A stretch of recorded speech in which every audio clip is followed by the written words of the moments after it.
एक ही snooker shorts,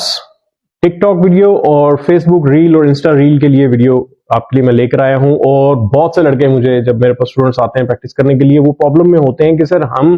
हमारे से जो दोस्त हैं वो हमारा मजाक उड़ाते हैं, या हम शॉट खेलने लगते हैं तो हमें वो मिसगाइड करते हैं, या वो कहते हैं ये नहीं होगा वो नहीं होगा, तो इसको कैसे जान छुड़ाए, इसको कैसे हम ठीक कर सकते हैं। तो बेस्ट एडवाइस मैं आपको दूंगा कि ऐसे दोस्तों के साथ मत खेलें। अगर जो आप सीरियस प्लेयर हैं तो सबसे पहले आप गेम खेलने से पहले या सेशन खेलने से पहले या मैच खेलने से पहले ये देख लें कि किसके साथ खेल रहे हैं। अगर वो आपको पता है, देखें बहुत सी चीजें ऐसी होती हैं, मेरा मोटिवेशनल चैनल भी है AQ टॉक्स, उसमें आप देखेंगे तो बहुत से ऐसे दोस्त होते हैं साथ खेलने वाले, साथ रहने वाले, जो आपके साथ इंटरनली जेलस होते हैं और वो नहीं चाहते कि आपकी परफॉर्मेंस किसी भी स्टेज में बेहतर हो, स्पेशली स्नूकर में। वैसे और भी बहुत सी लाइफ में चीजें आ जाती हैं, बट अभी हम स्नूकर की बात कर रहे हैं। तो वो जेलसी फैक्टर के तहत आपको तंग करते हैं ताकि ये आदमी कहीं हमसे